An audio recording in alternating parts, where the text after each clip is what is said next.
आखिर तक किसी के लिए भी यह बताना मुश्किल था कि बीजेपी ने मुख्यमंत्री के लिए किस नेता का चुनाव किया है। सबसे दिलचस्प बात यह है कि चुनाव में अरविंद केजरीवाल को हराने वाले प्रवेश वर्मा ने ही खुद रेखा गुप्ता को दिल्ली की नई मुख्यमंत्री बनाने का प्रस्ताव रखा। प्रवेश वर्मा सब जानते हैं कि वो खुद मुख्यमंत्री बनना चाहते थे, उनके मन में यही इच्छा थी और अरविंद केजरीवाल को क्योंकि उन्होंने हराया था, इसलिए बहुत सारे लोग यही सोच रहे थे कि प्रवेश वर्मा नेचुरल चॉइस होंगे और उन्हें मुख्यमंत्री बना दिया जाएगा। लेकिन प्रवेश वर्मा मुख्यमंत्री नहीं बनाए गए और सबसे बड़ी बात यह है कि रेखा गुप्ता के नाम का प्रस्ताव प्रवेश वर्मा से ही कराया गया। यह है बीजेपी पार्टी। इस प्रस्ताव पर बीजेपी के सभी विधायकों ने अपनी सहमति जताई और आज हम आपको यह भी बताने वाले हैं कि प्रवेश वर्मा केजरीवाल को हराकर भी दिल्ली के मुख्यमंत्री कार्यालय में प्रवेश क्यों नहीं कर पाए और रेखा गुप्ता कौन है। हमारे देश में बहुत सारे लोगों ने शायद उनका नाम भी नहीं सुना होगा। तो रेखा गुप्ता कौन है जिन्हें बीजेपी ने दिल्ली की रातों रात पहली बार विधायक बनने के बाद ही दिल्ली की मुख्यमंत्री बना दिया। सोचिए, रेखा गुप्ता 2023 में मेयर नहीं बन पाई थी दिल्ली की, लेकिन 2 साल के बाद ही आज वो दिल्ली की मुख्यमंत्री चुन ली गई है।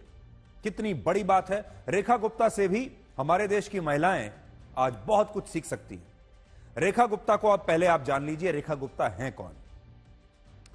दिल्ली की नई मुख्यमंत्री रेखा गुप्ता की उम्र 50 वर्ष है और वो 47 वर्ष के प्रवेश वर्मा से 3 साल बड़ी हैं। राजनीति में तो वो प्रवेश वर्मा की जूनियर हैं, लेकिन उम्र में प्रवेश वर्मा से 3 साल बड़ी हैं। रेखा गुप्ता के बारे में आज आपको 3 महत्वपूर्ण बातें पता होनी चाहिए। पहली बात, वो इंपोर्टेड नेता नहीं है, यानी वो किसी और पार्टी से बीजेपी में नहीं आई हैं। वो पिछले 30 वर्षों से बीजेपी में एक कार्यकर्ता के रूप में लगातार काम कर रही है और उनका जो बैकग्राउंड अगर आप देखेंगे तब आपको समझ में आएगा कि कैसे वो यहां तक पहुंची है। पहले वो बीजेपी के छात्र संगठन एबीवीपी की एक कार्यकर्ता थी। इसके बाद वर्ष 1996 में वो दिल्ली विश्वविद्यालय के छात्र संघ की अध्यक्ष बनी, यानी उन्होंने छात्र राजनीति भी की है बहुत अच्छे से। फिर भारतीय जनता युवा मोर्चा की प्रदेश मंत्री बनी, इसके बाद निगम पार्षद बनी, फिर विधायक बनी और आज मुख्यमंत्री बन गई। बीजेपी देश की शायद इकलौती ऐसी पार्टी है जिसके देश में 11 मुख्यमंत्री ऐसे हैं जो पहले कभी बीजेपी में एक छोटे से कार्यकर्ता हुआ करते थे। इसलिए आज बीजेपी के जो लाखों कार्यकर्ता हैं, जब वो इस तरह के फैसलों को देखते हैं तो उन्हें अपने लिए भी एक उम्मीद जगती है। वो भी खुश होते हैं और उन्हें लगता है कि बीजेपी में एक कार्यकर्ता का भी भविष्य अच्छा है। अगर कार्यकर्ता लायक है, अगर कार्यकर्ता मन लगाकर काम कर रहा है, अगर वो प्रतिभाशाली है, तो एक दिन वो मुख्यमंत्री की कुर्सी तक पहुंच सकता है। दूसरी बात, रेखा गुप्ता किसी राजनीतिक खानदान से नहीं है और वो पहली बार विधानसभा का चुनाव जीती हैं और दिल्ली के शालीमार बाग विधानसभा क्षेत्र से वो जीवन में पहली बार विधायक बनी हैं। पहली बार विधायक बनते ही मुख्यमंत्री भी बन गई। वर्ष 2015 और फिर वर्ष 2020 में भी रेखा गुप्ता ने इसी सीट से विधानसभा का चुनाव लड़ा था, लेकिन वो दोनों बार चुनाव हार गई। बहुत सारे लोग बेचैन हो जाते हैं जब उन्हें एक के बाद एक असफलता मिलती है। आज उन तमाम लोगों को, चाहे वो स्त्री हैं या पुरुष, खासतौर पर हमारे युवा, उन्हें रेखा गुप्ता से यह सीखना चाहिए। 2 बार विधानसभा का चुनाव हारने के बाद तीसरी बार वो फिर उतने ही मेहनत से, उतनी ही शिद्दत से लड़ी और जीत गई और मुख्यमंत्री भी बन गई। सोचिए, किस्मत भी एक चीज होती है। वैसे तो हमारे देश में कई बार हमने यह भी देखा है कि 2 बार चुनाव हारने के बाद नेताओं को तीसरी बार मौका ही नहीं मिलता, तीसरी बार टिकट नहीं मिलता। लेकिन बीजेपी ने तीसरी बार भी रेखा गुप्ता को ही अपना प्रत्याशी बनाया, यानी रेखा गुप्ता पर बीजेपी की पूरी आशाएं टिकी हुई थी। बीजेपी को लगता था कि एक दिन जरूर जीतेंगी और वो प्रतिभाशाली हैं, इसलिए तीसरी बार लगातार उन्हें टिकट दिया, जबकि 2 बार हार चुकी थी और चुनाव जीतने पर उन्हें दिल्ली की मुख्यमंत्री भी बना दिया। इससे यह पता चलता है कि असफल होने पर कोशिश करना कभी नहीं छोड़ना चाहिए और रेखा गुप्ता ने भी बिल्कुल यही किया है।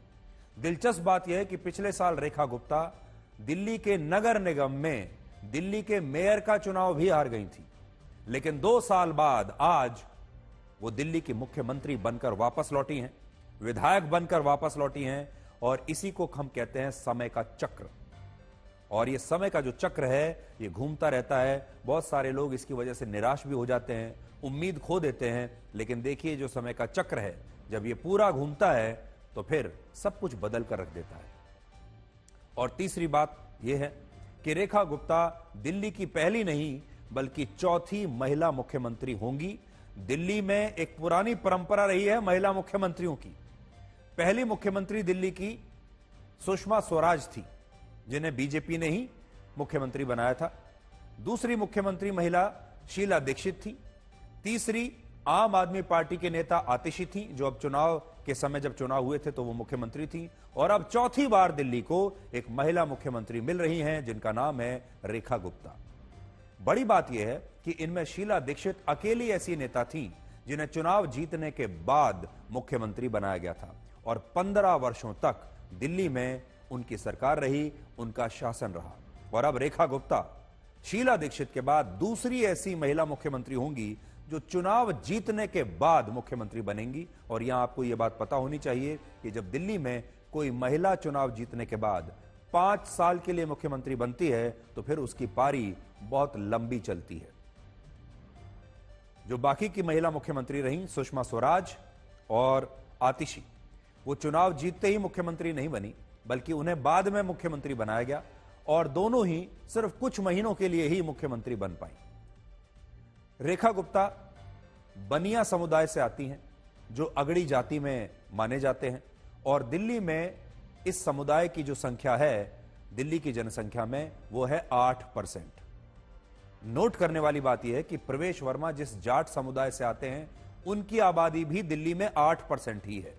और इससे आप समझ सकते हैं कि बीजेपी ने यह फैसला जातीय समीकरणों से ऊपर उठकर लिया है।